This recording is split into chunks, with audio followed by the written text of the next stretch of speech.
3, 2, 1.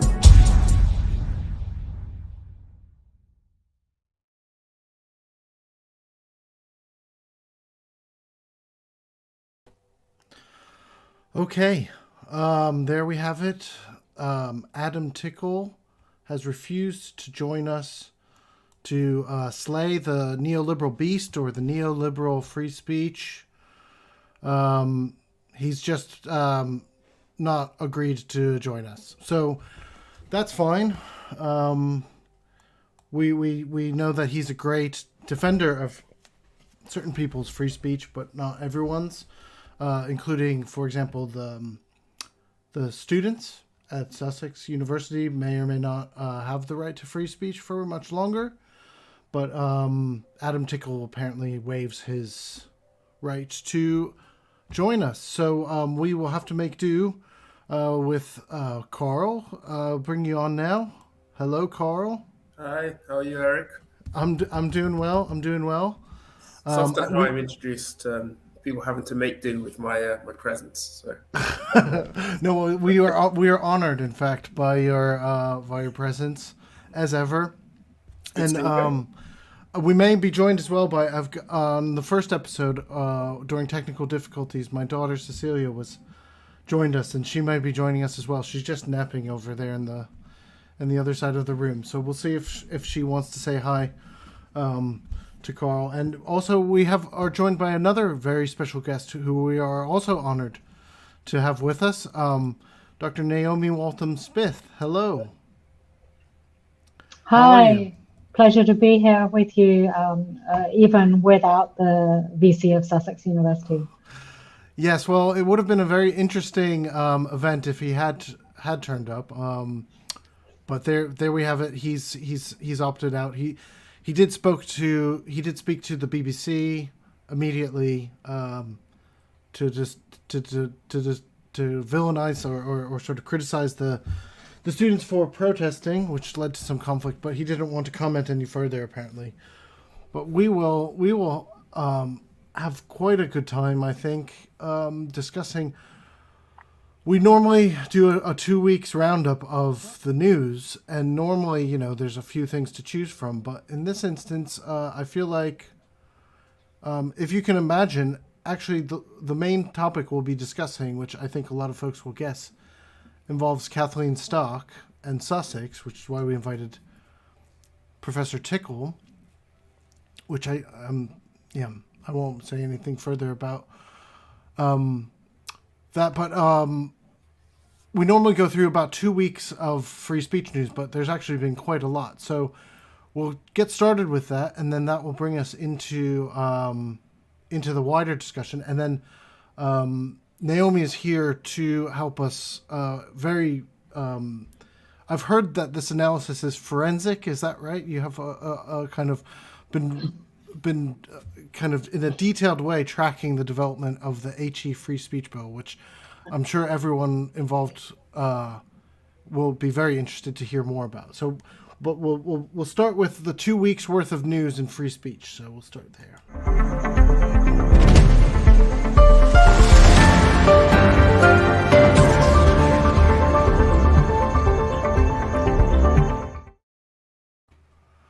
Okay. So the first up, we have this very bizarre scenario where I don't know how many of you have come across this.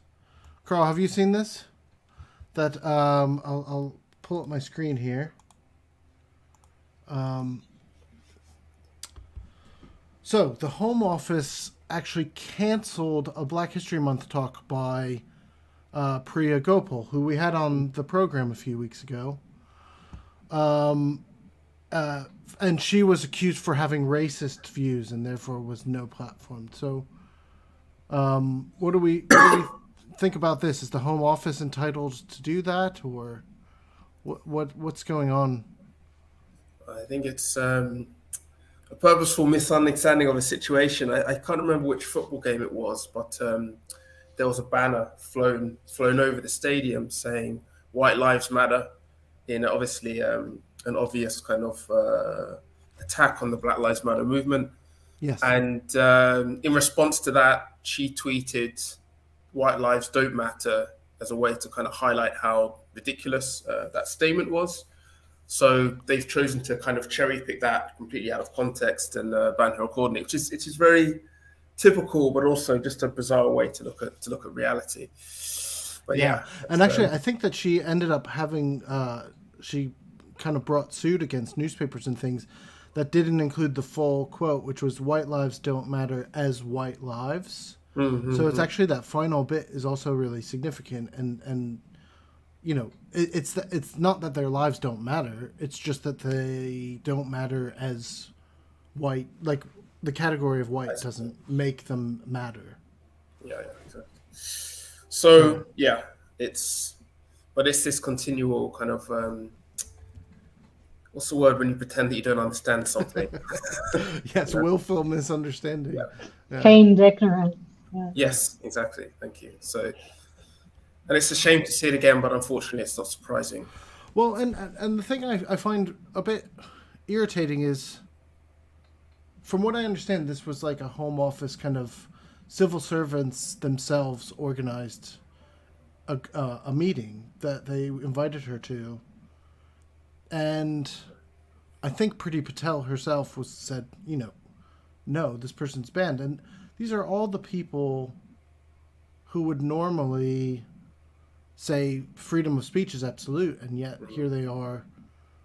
So does it seem a bit hypocritical, Naomi? I think on the face of it, it certainly looks that way. As I understand it from Priya's own statement, the only reason they offered to her was unforeseen circumstances. If it was indeed down to this government's defense of its ongoing colonialist ideology, then that's hardly unforeseen. I think we all saw that one coming. But I was also rather shocked to see that Michelle Donelan, Priya called on her to come to her aid, given her commitment to free speech, especially the free speech of academics and on university campuses. And Donelan did reply saying, "Please follow me back so that I can DM you." But the latest I saw on Twitter was that Priya was still awaiting that DM. Right. And I think a lot of us were eager to see the content of it. But the last time I looked, there was no direct message yet.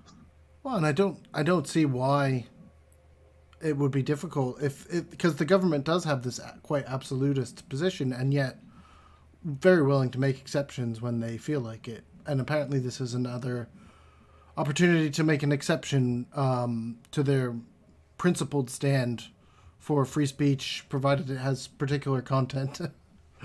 But yeah, so it's just a rather interesting case of kind of what is the basis for which Priya would be excluded. And apparently it's mostly just that the government doesn't like what she has to say, so they don't want to hear it.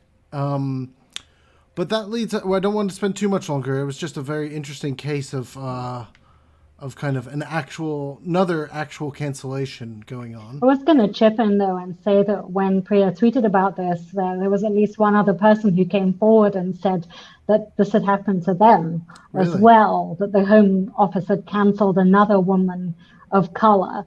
Not, I think, working in the same area of scholarship, but someone who said that they felt they had been cancelled because they made use of the term white privilege.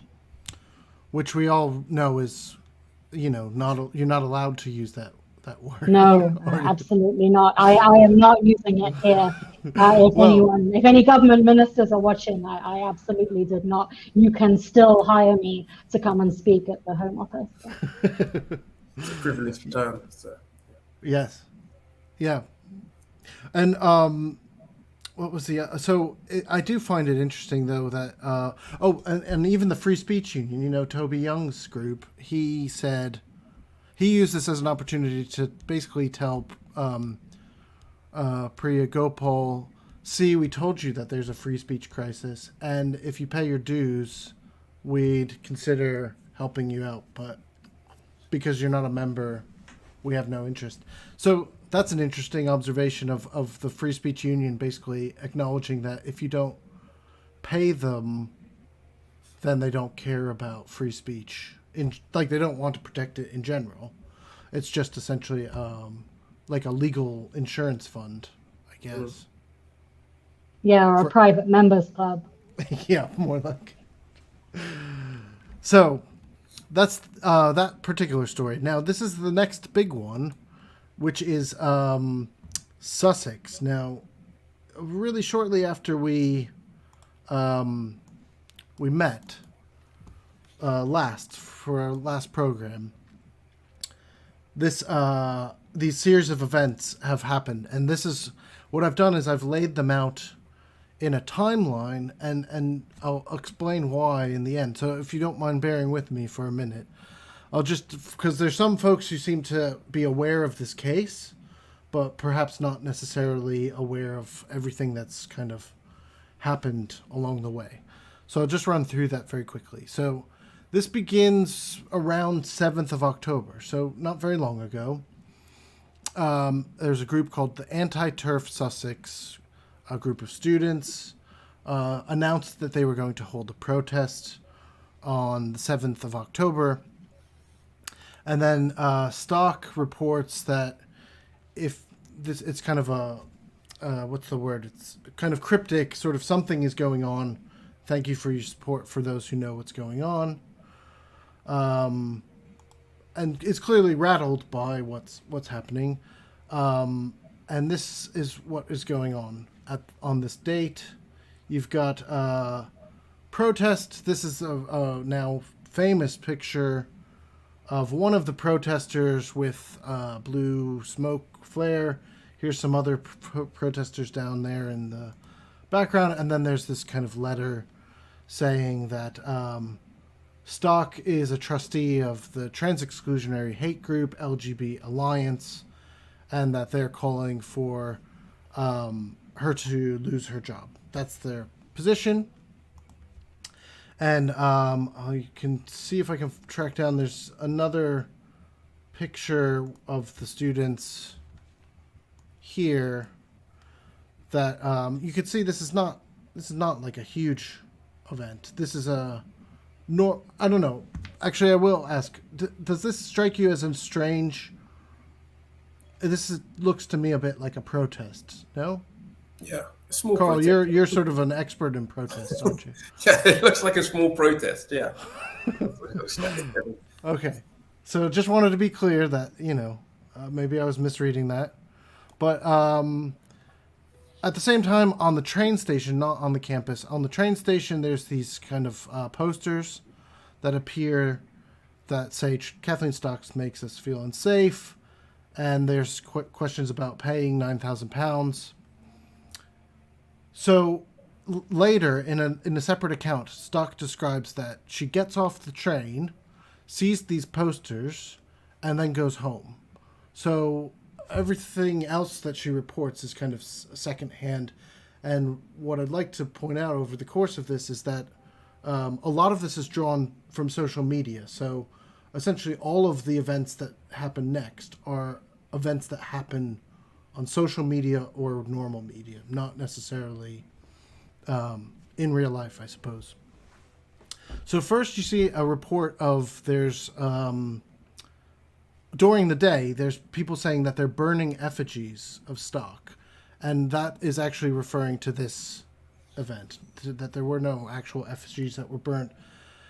But immediately, Adam Tickell, which is why we invited him to discuss this, he immediately came on and said that there was an attack on Kathleen Stock, pressurizing her to terminate her employment, and said that the fact they called for her to be fired is what was beyond the pale.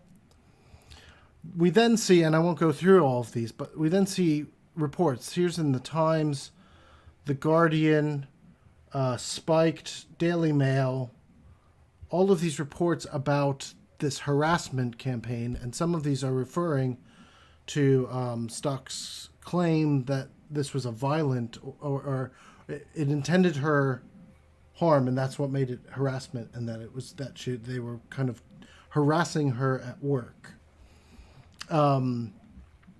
Then this claim of effigies starts to shift around this point, because there weren't effigies, towards balaclavas, and then the use of bombs.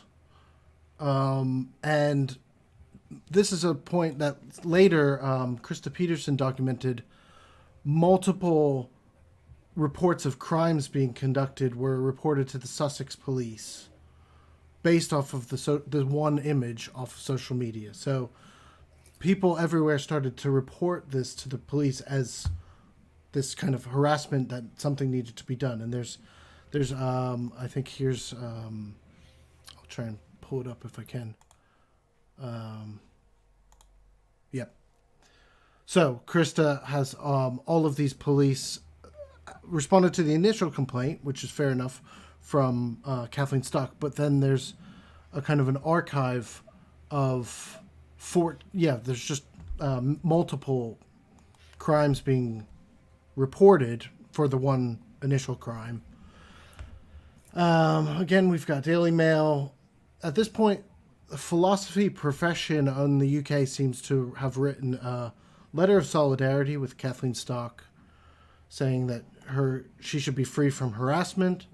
And then the UCU, Sussex UCU, offers a statement that is it's sort of against transphobia, but also affirms Kathleen Stock's right to be free of harassment, or any academic's right to be free of harassment. And then at that point, actually, the UCU is then targeted for harassment, and all of these members of the Sussex UCU staff start to be essentially descended upon. Here's the private email posted and so forth.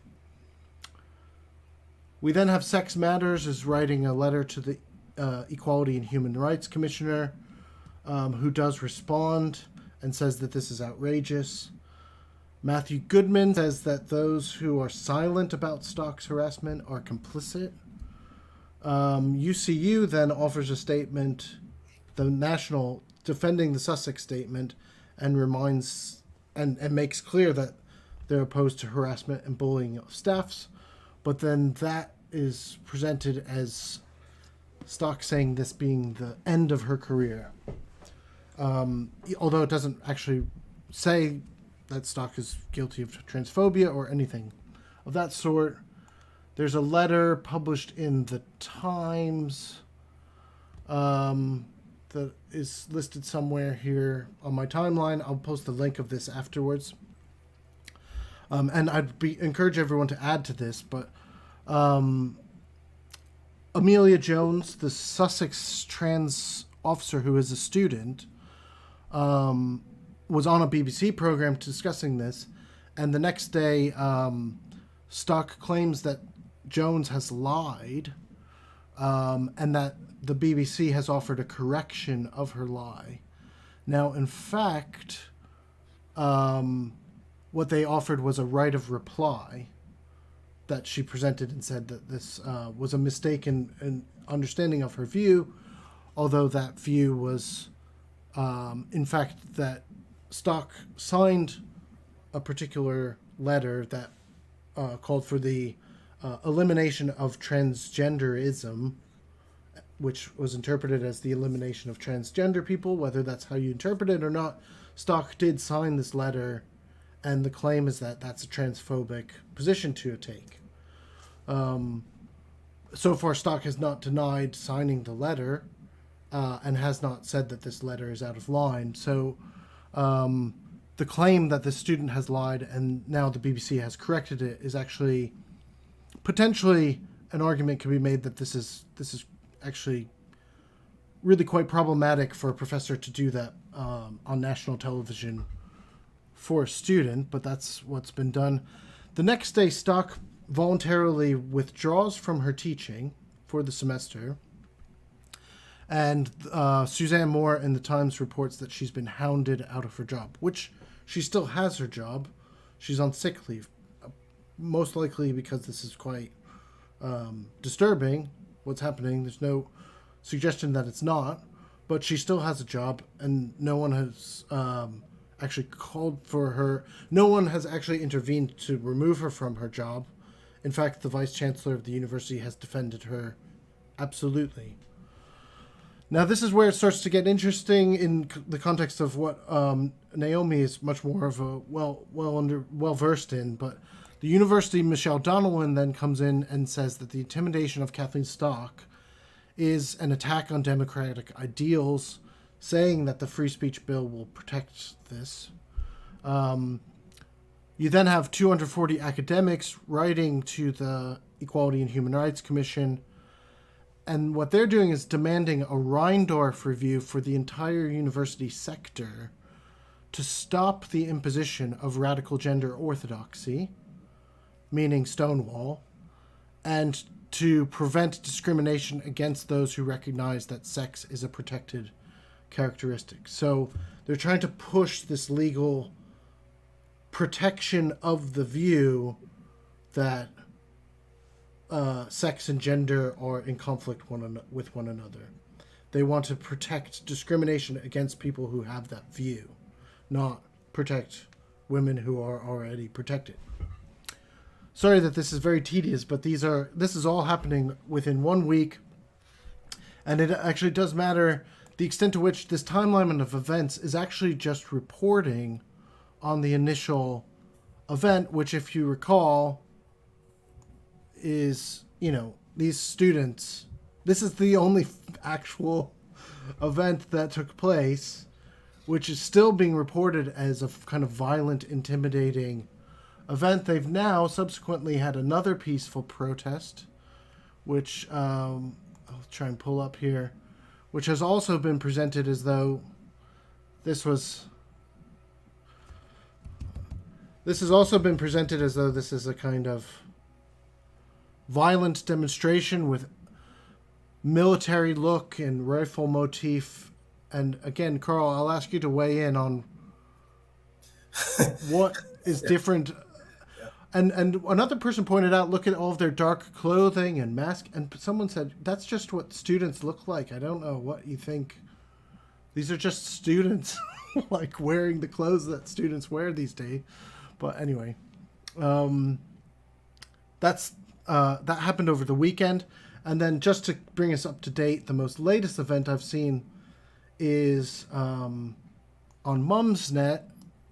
There's people advocating that these random people who are not members of the university start to use the report and harassment tool set up for students and staff at University of Sussex to report, to basically like fill the reporting system with claims that Kathleen Stock is being targeted for harassment, and it's for homophobia and other things for which there's no evidence for. But that's happening right now, and that gets us up to speed. So I'll see what everyone thinks, but it's a lot of activity, but not a lot of kind of rigor in checking the facts, I feel like. So that was one of the reasons I wanted to run through that timeline. What do we think?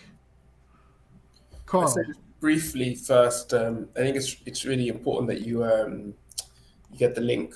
Like by the end of the show, like you get the link online so that people can kind of dissect it themselves. Because I think that particularly in kind of the age of social media, we have this issue where we sometimes miss in what order events occur and what triggers what. And when you start to actually see how the narrative unfolds, it becomes very clear that there's a pre-existing agenda which people are trying to shoehorn into any event that can be masqueraded as a representation or something. So, there is always a problem in society in general, but particularly in contemporary society, the idea that there's always this narrative that goes, I'm okay with protest, and the but basically comes together to mean I am not okay with protest. And this is clearly a peaceful protest with, to call it tens of people is really pushing it. That's the first one. But again, it's an excuse to push an agenda rather than a response to actually what's happening. I mean, it's very dangerous, but yeah, I would definitely push the sharing of the timeline. Sure. And Naomi, what do you think about this right to protest? I mean, do students have that right? Is that? I think absolutely. As I say, when I'm not reading philosophy books, the other part of my research is in the field, making field recordings of protests. Let's just say I wouldn't feel very intimidated at that one from the photos that you've shown me compared with what the kind of threats and intimidation you might see from police at protests in various countries. I also just want to observe that in none of the photos that I've seen, at least, are students wearing balaclavas. They are wearing face masks to protect one another, presumably from the transmission of COVID, probably quite sensibly. And some of them have their hoods up. I suggest that might be the British weather. And so I think we need to be a little bit circumspect about the threats presented, at least in the images shown. That's not to say that there's not other information that I don't know, where maybe there have been genuine threats to Kathleen Stock's safety. And I would say I think that's unacceptable. But I think the right to protest is an important fundamental pillar of any democracy. And I think alongside the higher education free speech bill that we're going to talk about later, it's important to put that in the context of another bill that this government is pushing forward, which is the police crime and sentencing bill, which you may also have seen about in the news, which is, I think I can say this fairly fair-mindedly, is clearly an attempt to circumscribe and limit the right to protest, often on the basis of what is noisy or inconvenient to commercial local interests. And I think within the Public Bill Committee hearing on the Higher Education Free Speech Bill, John McDonnell did sterling work in highlighting that bill, and combined with the other bill, the Police Crime and Sentencing Bill, is effectively a clampdown on the right to dissent, the right to protest, in the name of something that is meant to be liberalizing free speech, but which I think you've already intimated is highly selective. So in effect is about allowing certain groups of people that are favorable to or support the agenda of this government, or in other countries, other reactionary governments, rather than actually allowing a liberalization of democratic debate, including peaceful protest. Yeah. And I guess that brings us on to the kind of, that's a really interesting link that I think there was a point at which I feel like when the protest bill was announced, there was a sense that these were together, but that's actually kind of dropped off of view, which I'm grateful to you for bringing that back. These are actually two sides of the same coin. So can you start with filling us in on the HE free speech bill? Because, as you say, there's this claim that this is a liberalizing agenda, which is to widen free speech. But have you found that that's actually what's going on as it's progressing through Parliament? But that's certainly not my impression. So just for the audience's benefit, the bill was introduced in the Commons back, I believe it was in May, at least in the spring, and it's had its second hearing in the Commons. So it came to a Public Bill Committee in September, which I had the delight to sit through, and my Twitter followers had also the delight to watch me live tweet all of it, rather annoyingly, no doubt. But that listening to the debate in that committee did little to assuage my concerns that there was, as it were, a kind of twofold move. And we've seen this from other governments elsewhere. It's not only the British government attempting to do this. And the first move is to kind of pit freedom of speech against academic freedom. So to seek to widen the scope for free speech on campuses, while at the same time maybe giving a narrower view of what would be covered in terms of the content of academic freedom. And that's because this bill is proposing to restrict academic freedom protections to an academic's field of expertise. I can say more about the detail of what happened in the committee debate on that, and perhaps why we need not be quite so concerned. But at least on the face of the bill, it's quite worrying, because that would eliminate a number of the very central traditional elements of academic freedom, such as the ability to comment on the institution that one works in, or the sector that one works in, or maybe just to comment on pedagogy, for instance, if you're not an education scholar.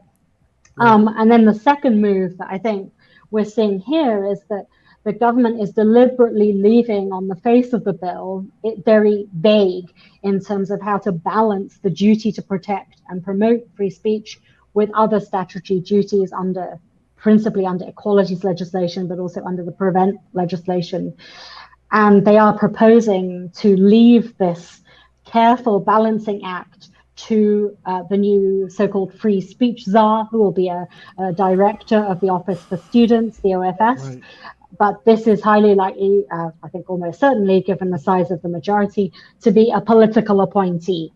And therefore someone who may use that discretion and the powers that they have to effectively redraw those lines within lawful speech, but then what speech within that would be acceptable. And we could start to imagine lines being drawn up in that domain that fit with the government's ideological agenda, in so determining what might be racist speech, but short of harassment or discrimination, for instance. Right. Yeah. Because, I mean, I don't imagine they'll advertise the free speech czar on jobs.ac.uk, will they? I'll apply.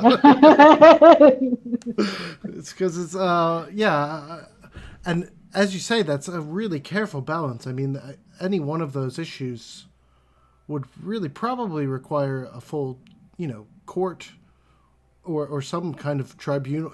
Each of those deserves a kind of a hearing and appeals and all sorts, and yet they're just going to have one political appointee saying, well, using the cases we're looking at today, they'll say, in Stock's case, the students are wrong.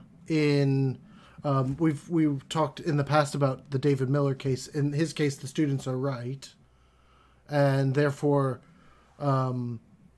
presumably, there's just a government official. And I mean, universities probably would welcome that, so that they didn't have to do this. As they could just say, well, the Office for Students told us to do this, so.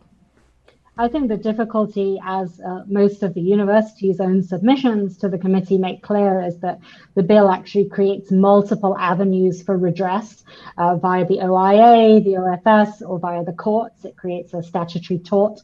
And the problem is that you might get different outcomes, decisions, and different remedies through each of those channels. There's also some concerns about whether there's a sufficient right to appeal, whether that's restricted to just changes in factual information and so on, not error of judgment.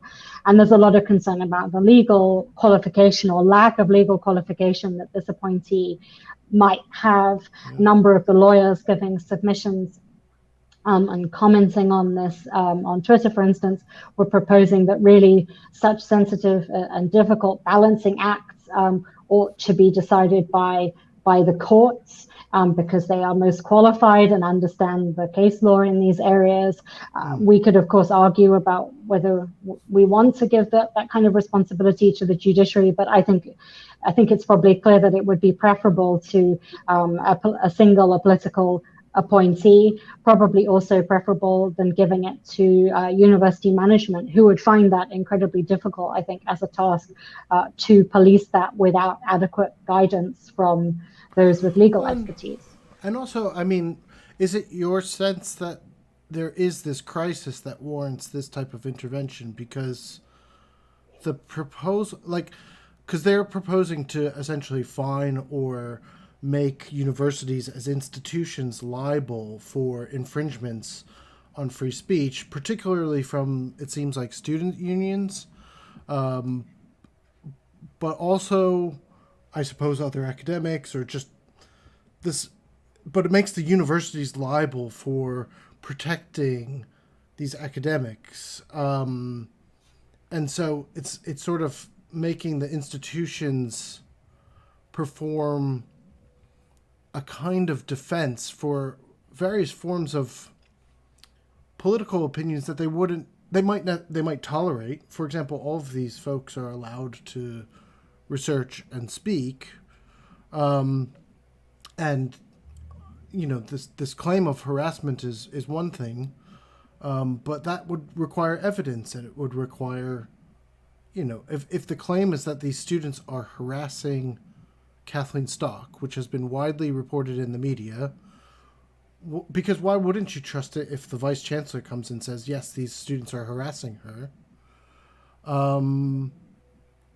But maybe Adam Tickell's in the position where he has to say that now, because if he doesn't, this is all still before the bill is passed and so on. But if you imagine this czar existed, if he hadn't done that, the university might be liable for some fairly major judgments that she could bring to them.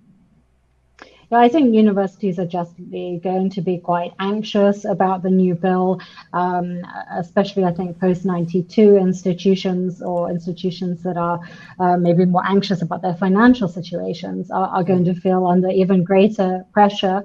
So it's only going to intensify the inequities already in the sector. I think the pressures on SUs will be even worse than on universities themselves. I think there is a very real danger that the bill will create the very chilling effect that it seeks, or purports to seek, to prevent, in the sense that out of fear of cost and bureaucratic burden, especially student unions, but maybe also institutions themselves, will seek to take a very cautious approach to this. This could see institutions responding very reactively. And I think they may, in a sense, create the crisis that they're pretending to solve. I would not say we're at crisis levels, but I do think there are some serious issues around government intervention into what happens in university campuses. And that rightly is a matter of academic freedom. And I think there was a hint at one stage in the Public Bill Committee of there being more legislation that might seek to regulate the sector even further on other issues potentially. And I think that is an area where we would want to look very closely about impacts on academic freedom, because they undermine institutional autonomy. And we saw that in Matt Weston's response to Michelle Donelan about the Select Committee earlier in the year, where he pointed out that she had failed to defend institutional autonomy sufficiently robustly. Right, yes. And go ahead, Carl. Did you? I was just going to briefly say, I think the cornerstone of the issue, I mean, I'm just in some ways summarizing a little bit of what you said, but this thing about pitting the freedom of speech as somehow being against academic freedom, that's the kind of ontological starting point which allows them to essentially permeate their own crisis under the false narrative that they're attempting to stop this thing. So it's, yeah, I mean, it was really just a comment on that. I think you kind of crystallized it quite clearly at the kind of beginning and the end of what you said, and I just wanted to kind of highlight that, because it's this is the kind of recurring issue. Well, the big thing is that there's quite a critical difference between the two, and of course, I think it's a reasonable debate for academics and the academic community to have about what those differences ought to be. But broadly, in traditional kind of canonical definitions, one of the big things that separates academic freedom, or speech that is protected under the guise of academic freedom, from more general freedom of speech is quality of that speech. As Joan Scott has very kind of well-known saying on her part, is it doesn't discriminate as to quality in the same way that academic freedom does. But the other point, and this is particularly pronounced, I think, in American definitions of academic freedom, is that it comes with a certain responsibility that is not necessarily carried when one is exercising a free speech to say anything within the law. But when you're acting as an academic, purporting to speak with all the authority that comes with that, one has a certain responsibility. That would be a point on which I would have some sympathy with Kathleen Stock. I would not otherwise, in any other respect, really endorse her views, although I would not want her to be harassed either. But in the committee, she made the point about responsibility that accrues to academic freedom, and I think there's a good point to that. I'd maybe like her to take that point to heart herself as well.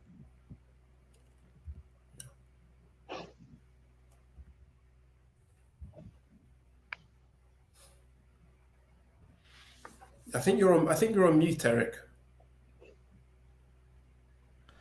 Gotcha. So, I thought you were letting the points. Yes. I thought you were letting the points sink in, but you're actually just self. No, I was just going to say it's interesting that she made that point at the committee hearing.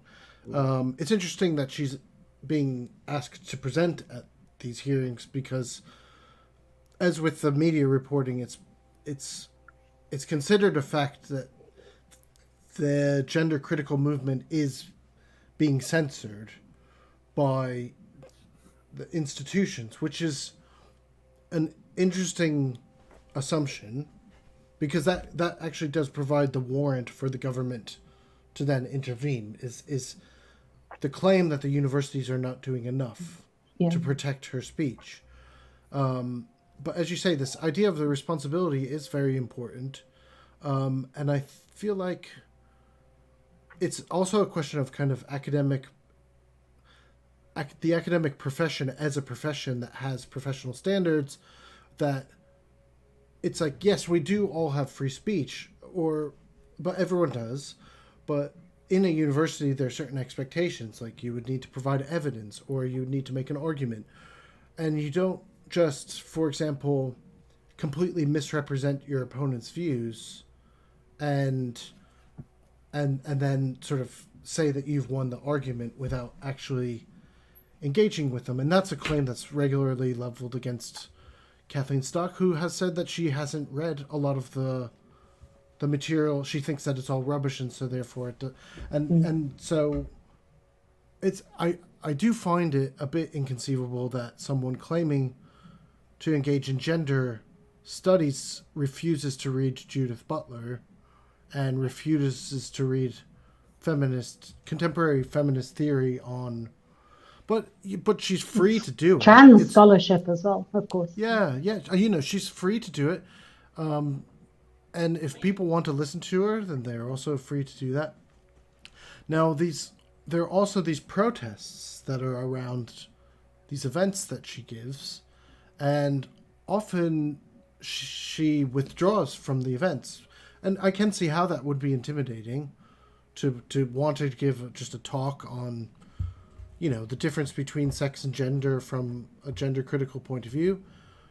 But this is where it starts to become an issue where, because correct me if I'm wrong, but students have protested something or other for the entire life of the university, I can imagine. It wouldn't be the student experience probably without it, at least for some students. Yeah, and they're going to say, let's get rid of this professor. There's lots of instances of students doing this, and I didn't make this connection when we were planning this, but Carl's studied Occupy and protest space from a kind of architectural point of view, and Naomi, you've done it from an audiology point of view. But it's these are not these to dismiss those protests in such a quick way as bullying and harassment seems to me to not be a fair criticism of the students' positions in this instance, but also in general. I mean, there's this idea that they're subject to criticism when they're actually subjected to really vociferous criticism, Yeah, there's a very telling line in the Times piece. I've just managed to find a way behind the paywall, but took me a while to talk about free speech. Right. But Michelle, if you go via Michelle Donelan's own tweet, then you can get behind the paywall. And she says there is, however, a concerning trend whereby some people seem to be unable to distinguish between views that they disagree with or that offend them, and harassment and intimidation. And of course, you could read that. Excellent, there you are. There you are. But there's a paywall. That's your paywall. But you could say, who is she talking about actually there? And she's quite correct, I think, to say that the own bill that she's sponsoring is going to cause considerable consternation in drawing up that line between what constitutes reasonable critique, perhaps of positions that bear quite closely on people's sense of self-identity, and harassment or intimidation or discrimination under the Equality Act. And I think the sort of point, and maybe it hasn't sunk in from the Public Bill Committee, is that the bill is too vague. The bill does too little to stipulate how those lines are going to be drawn, how that decision is going to be made. So is it little wonder that she has to complain about it in the Times article, because we're still waiting for that OFS guidance that will eventually come, but won't be subject to parliamentary scrutiny. So we've got no idea how those lines are going to be drawn up, but they're going to be drawn up by a political appointee subject to very little scrutiny. So has the bill passed? I'm sorry if I've missed this. No, not at this point. The last time I looked this morning, we still need a date for the third reading in the Commons, after which it will go to the House of Lords. And I suspect people across the entire political spectrum will be hoping that maybe the Lords will tighten up some of the drafting, because I think it's deemed to be flagrantly poor, even by the standards of this government, in terms of drafting. And it's very imprecise. And I suspect those whose decisions come through the courts may get more precise outcomes, but those who get their outcomes through the OFS director may find themselves with equally imprecise views or inconsistent views, and I think that's a source of concern. You can see there it still says at report stage it hasn't moved on yet to the third reading, but yes. I would expect it to pass by the spring, certainly.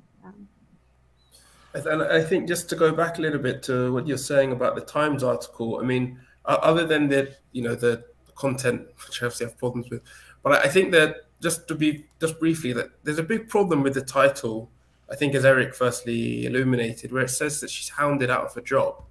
I mean, I don't know how journalistic standards are upheld, but you haven't been hounded out of your job if you still have your job.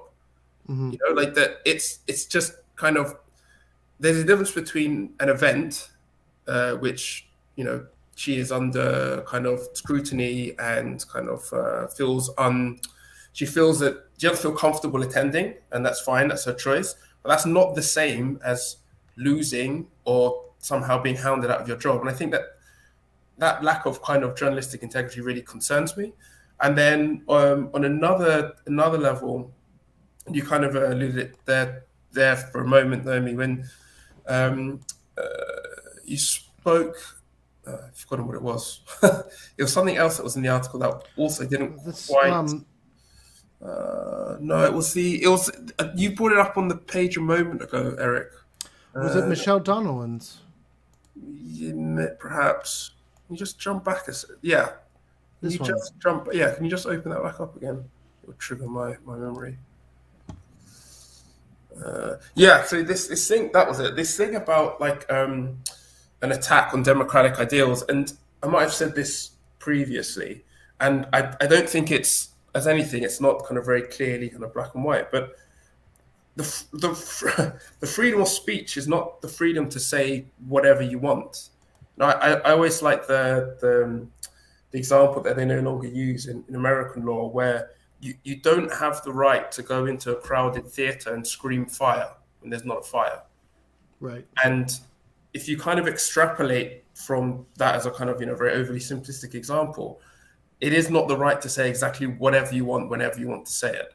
And the kind of pretense, especially from an academic, that there isn't more nuance in the notion of democratic freedoms is really dangerous, and we always end up extrapolating that to these to the kind of points where we end up now. So. Well, but because ultimately what they're arguing is actually that these students have already crossed that line. That they're saying we respect freedom of speech, but they crossed the line when they called for her to be removed from office. So it was the fact that they said that she should be fired that made their claims anti-democratic. I mean, I was maybe, because I don't have all the details maybe in the case, and I think, as you say, Carl, the quality of reporting is poor, but I might point to a case that was in the States just down the road from me when I worked there, which is at Drexel, with a scholar who rather famously tweeted something along the lines of, all I want for Christmas is white genocide, and they ended up withdrawing from teaching for fear of their safety and the safety of their students in the class, and eventually that led to them having to leave their tenured position. And I think, there's what's known in public and what is known in private also about that case, and it was a very concerning one. I think it's obviously the level of sarcasm in that is doesn't have the same degree of caution, for instance, as Priya's tweet with as white lives or anything like that. But nonetheless, I think the initial instincts of the institution were to defend his academic freedom. However, there were severe threats made to his safety that I think were incredibly genuine in that case. And that's why I would just simply hesitate to say, on the face of it, I haven't seen the evidence for dangerous threats to Kathleen Stock's safety. But if there were such threats, it may be reasonable for her to withdraw her presence from campus for the safety of many people.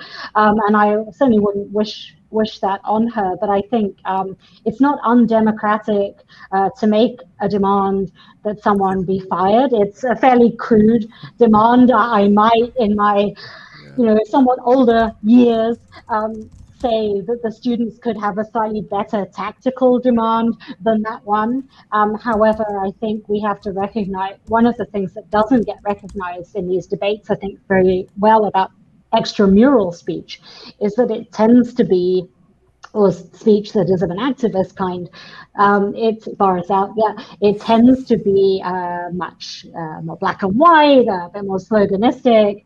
And I was going to take kind of one example that, well, at least when I was thinking about giving this example a week ago, it would have been quite uncontroversial. And then it has now become controversial, but I'm probably going to risk it anyway. If I were to tweet something like Tory scum, at least at one point in this country, that would have been a time-honored tradition of the working class. To say such a thing and wouldn't have been uncontroversial. It would have got a smile or a hear from a lot of people.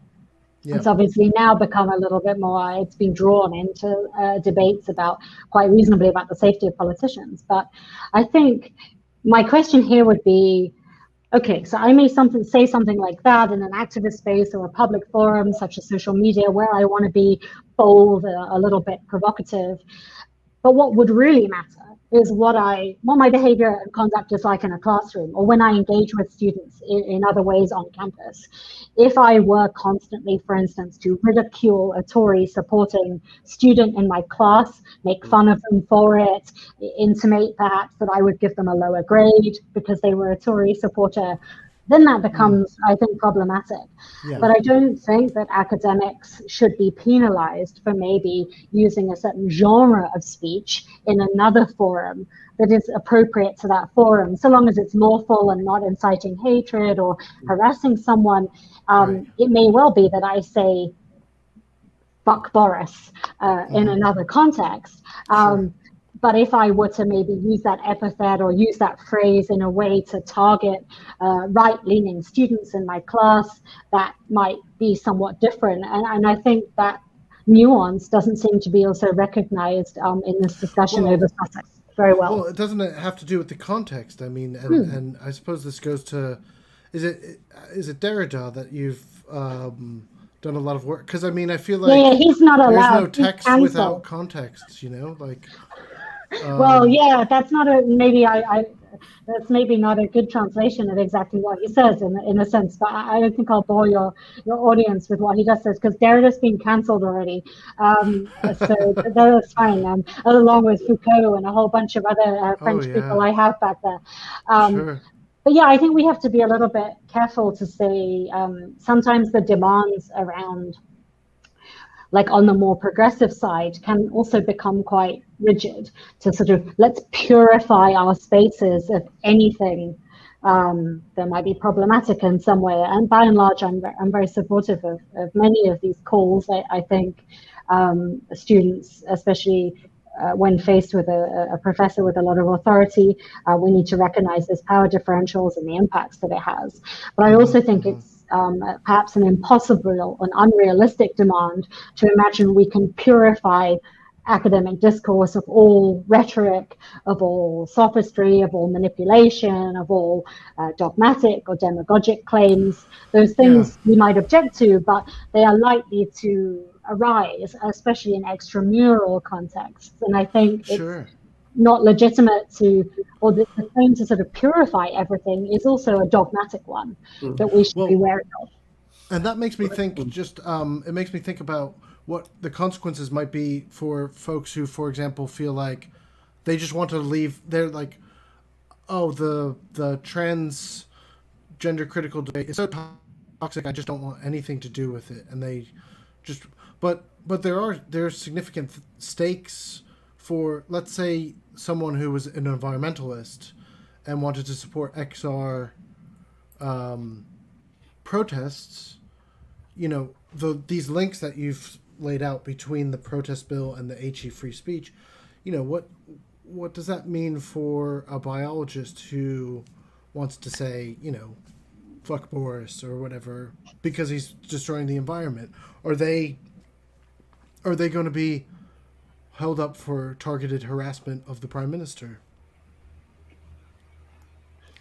Obviously, I suggest that the Prime Minister is gainfully employed in part to withstand political scrutiny, and it's obviously in a tradition of democracy that our politicians are both enjoy greater protection for their own speech, especially in the Commons, but also subject to critical scrutiny, perhaps even using swear words, right? I mean, well, yes, well, but also, I mean, it is worth thinking about the fact that there is violence that has recently emerged within political office.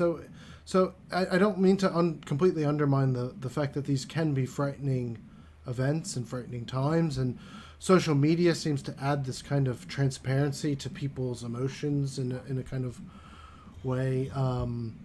But I think, for example, if we start to create the legal infrastructure to, essentially what they're doing is constraining the bounds of where free speech is allowed to take place, and also that certain things must be spoken in universities, that you can't make the argument that this philosophy is beyond the pale. Because, I mean, I think that's another thing with the trend. You know, the student campaigners are saying Kathleen Stock out, but I think they pretty much know that that's not going to actually happen. They're just trying to make the argument that this is in contradiction with all of these other messages you're telling us about being an inclusive place. And these values are in conflict with one another, which is, I mean, I feel like that's just objectively true, that these are in conflict. And so in that situation, you should expect someone to protest and someone to defend themselves. And personally, I feel like everyone should be allowed to do that. What I feel most frustrated with is actually, though, the media reporting of this as a kind of violent and intimidating event. I mean, that has now become, there's a real, I mean, you mentioned the French theorist. I mean, it's a real Baudrillardian moment for me, where there is no actual reality that can be referenced at this point. There's a few pictures on Instagram that people are now like reporting these to the police and at what point did people feel like that's like, I would never even consider doing that? Is that a thing? Just submit police reports on photos you see online? window curtain twitchers, perhaps.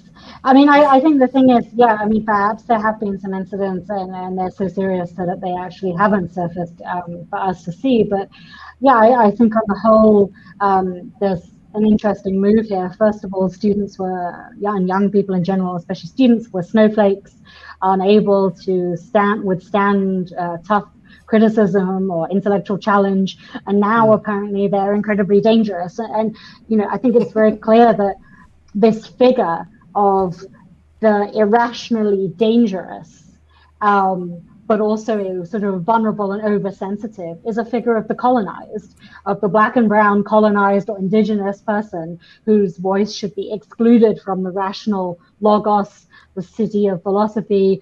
It has no place there. And I think we see this, you know, played out in this debate. And also all the calls for civility, which, while understandable and I think sometimes well intended from university leaders, seem to ignore the fact that civility has been used effectively, weaponized as a concept to silence and marginalize already oppressed and marginalized voices. Yeah, so the subaltern, and I suppose it goes to the issue with Dave Chappelle as well, where it's kind of, there's a regular link between you're being oversensitive for being offended, and then you're telling me that you're offended is this kind of violence. So it is a kind of, it is a move, right? That I think you're right to point out that kind of colonialist power dynamic involved in that. Well, I also wonder if we were to substitute, what if the students were not trans students or trans allies, but they were white nationalists or white nationalist allies? How would we also make the free speech argument? Yeah, of course. But I think the thing is that universities may be spaces where students have ideas very close to their sense of self-identity challenged. And the question is always going to be, well, which identities? When is it acceptable to challenge them? We might here think that it's acceptable to challenge white nationalist ideologies in our classrooms. So someone might say, and I'm not endorsing this view, but as a philosopher asking a sort of hypothetical, someone said, well, why can't we therefore challenge trans people's sense of self-identity? And I think this kind of reveals that at the heart of this, there will always be a kind of political struggle. And in 10 years' time, we may not look at these issues in the same way. We may look at this, as we might, if we look historically, events like the civil rights movement or something, that the needle has moved. And it may be just completely unacceptable to even speak in these terms. And this would be a question of political struggle. And I think we need to leave space for that, to understand that universities are also sites of that kind of struggle for what is acceptable and not acceptable in a democratic society. And that shouldn't be policed by government, right? It needs to be truly democratic. It needs to have freedom for dissent and, as we're saying, protest and so on. Yeah, it seems that freedom of dissent is the key thing which is being undermined. Because I mean, protest at its very core is dissenting. I mean, if you're not dissenting, you're not protesting. Yeah. So if you, Well, I think it's quite, we can look at the cases and we could look at individual cases and maybe individuals have done things that we may or may not endorse or approve or wouldn't do ourselves and so on. But you can look at the general sort of thematic pattern and see that this is a government that is happy to weigh in to support speech that is a bulwark to its own ideology. We can look at what's happening with museums and the attacks on scholars who speak out around the national trust and cultural heritage. And we can see that there is a consistent effort to support a broadly imperialist ideology, to defend the British state from criticism, and so on. Yeah. Well, going back to where we started with Priya Gopal at the Home Office, it's kind of, that's not allowed to be said. But whether or not if I need to put transphobic in quotes, it's like the transphobic stuff is allowed to be said. And so right there, it's just very easy to point to a double standard where the supposedly racist thing is not allowed to be said because it's racist, but it's actually closer to a critique of racism. Priya's original point was to actually criticize all lives matter as a kind of rhetorical, an attempt to dismiss the Black Lives Matter claim, right? So she's calling out that as being a BS counter claim. And yet, in doing so, she's now presented as the racist, who's now not allowed to speak at an event at the Home Office. But this is a move that we're seeing across the Atlantic, right? I mean, I used to work in the state of Pennsylvania. I think I saw that up on your wall there. But, the Republicans in that state, I'm not sure where they've got to, but were at least at one point trying to pass legislation that would have outlawed saying that the United States was structurally racist, on the grounds that saying that was racist. Presumably anti-white racism or anti-American racism. I didn't know American was a protected characteristic, but let's say it was. It's either unpatriotic or it's straightforward. But it was also, the claim was made that this is racism, and therefore, a quick move then to critical race theory, decolonial theory, anti-colonial theory being themselves racist. And it would not surprise me if we didn't see a tendency like that, depending on who is appointed as the free speech czar for universities, that we might see a tendency to say, well, anti-Zionism, and I'm not talking about anti-Zionism that might also be anti-Semitic, I'm just talking about anti-Zionism that is not in any way anti-Semitic, but that might be classed as racism because it's anti-colonial. And so might critical race theory be classed as racism because it's anti-colonial.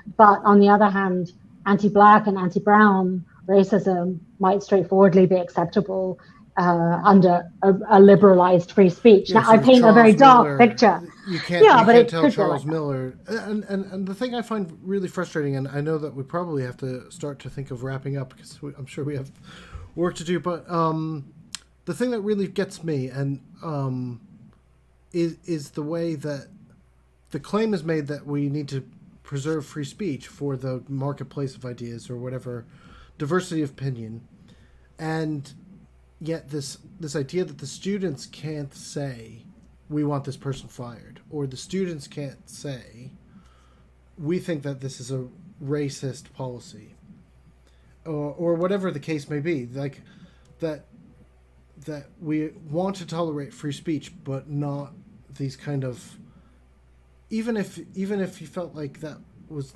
well, I think they went a bit too far there. And I'm trying to think, there was a case recently, or even just this Sussex case. I think that the Turfs Out campaign that the students ran, I think there's some points where they went a bit far in certain instances, but they're free to do it. That's my position. It's like, why wouldn't we say they're free to make their case? And as far as I know, they've asked to do it in a civilized way as well. That's the other side of this, is it's kind of like if they're told, well, you have to do it this way and this way and this way, and they do and don't get any type of recognition, it's like at a certain point protests becomes one of the only options to communicate as well. Well, I mean, the other thing I think is to say that we've spent a lot of time, understandably, but the general discourse has also spent a lot of time talking about Stock, talking about Miller, talking about gender critical feminists, talking about Zionists, talking about anti-Zionists. But what we don't see very much of is a clear, unfettered, undistorted presentation of the viewpoints of trans people themselves, very much, or of Palestinians. In the Miller case, and you could put some blame around on both sides of the debate for the failure, really. The debate tends to eclipse perhaps the marginalized voices that we should be hearing from, if not necessarily to agree with them, but at least to understand what it is that the points on which they feel they are not being heard. Right. And I think that's one of the biggest failures perhaps around this, and I'm probably guilty of it too, in the way I've engaged in the debate of not making space for that as well. Yeah, it's also about the original complaint, isn't it? the original complaint is about the group of which Stock is a board member of, who espouse views which are, to my mind at least, pretty horrific. So that seems to get lost. If you like, the original point at which there is conflict or confluence of ideas is lost because it's all about the reaction to the reaction. And that's deeply problematic because... Well, and I feel like the one thing I think that this Stock incident demonstrates, I don't think that we know, as Naomi's pointing out, and as I think we should probably get in the habit of doing more often, we don't know the circumstances. Maybe there is harassment. I'm not suggesting that there isn't, but there hasn't been evidence presented in the media of it, and this is already a trial by media of the students. And I think one of the things that is most troubling about the way it's been reported is the media's complete lack of due diligence, and actually even just to do the both sides thing. As irritating as I find that, it's like you've got to present both sides in a way. The one instance where the BBC interviewed the trans officer, that has been presented as though they were called out for lying and so forth about Stock's views, which is also not true. And I think there's a combination of the media needs to get better at reporting these issues. It's fine, if the media wants to create a storm about higher education, academic freedom in crisis, they can do so, but they should at least report it accurately, I would think. And secondly, the academics, I do genuinely fear for the fact that the academics signed those letters so quickly, and some of them have firm claims that are not just about defending speech. They're What do you think?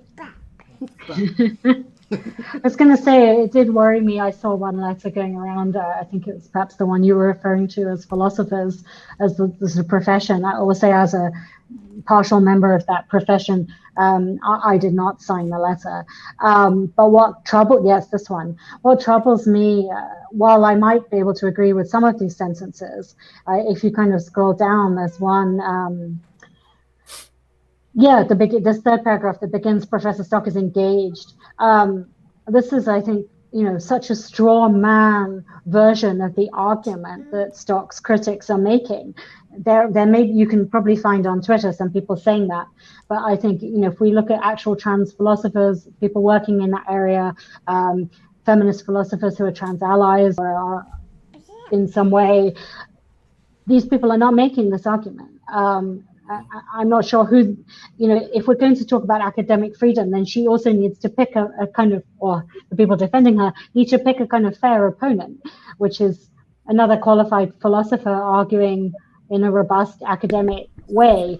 It strikes me, it's shocking that we have all this discussion about academic freedom, and yet we resort to sloppy, lazy thinking, imprecision, dogma, sloganizing, all of the things that ostensibly Stock herself would tell us don't deserve protection as academic freedom. Well, exactly, and this kind of representation of her sort of daring. I think is this. If I can pull this up, a belief in biological sex, which is now verboten, and it's kind of this thing of she's daring to say that biology matters, and it's just kind of like, well, no one's making that argument, so it would, it's one thing if the media want to do that, but for the academics to pretend like the complaints that these students have is just like the definition of the word woman is really, that's not, I feel that's not representative of the responsibilities that Stock is actually saying. Academics have a responsibility to do this in a professional way.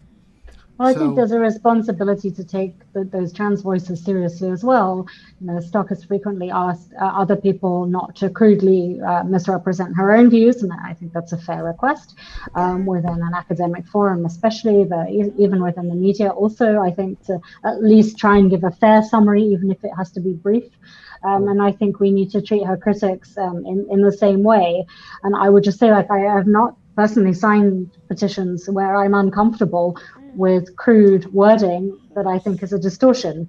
And I have a lot of respect for my colleagues in philosophy who want to defend academic freedom and free speech. I'm in agreement with them on that, and I'm not calling for Kathleen Stock to be fired, but I think we need to give her critics a fair hearing in the interest of hearing arguments.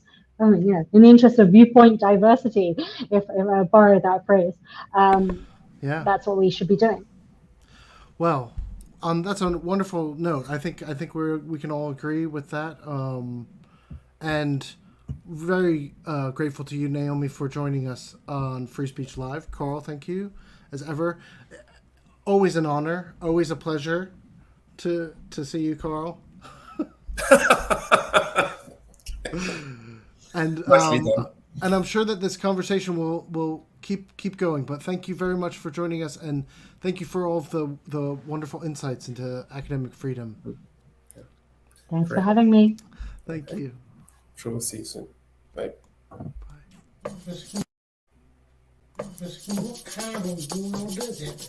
Y'all know what? You can't say what he thinks. Is that why?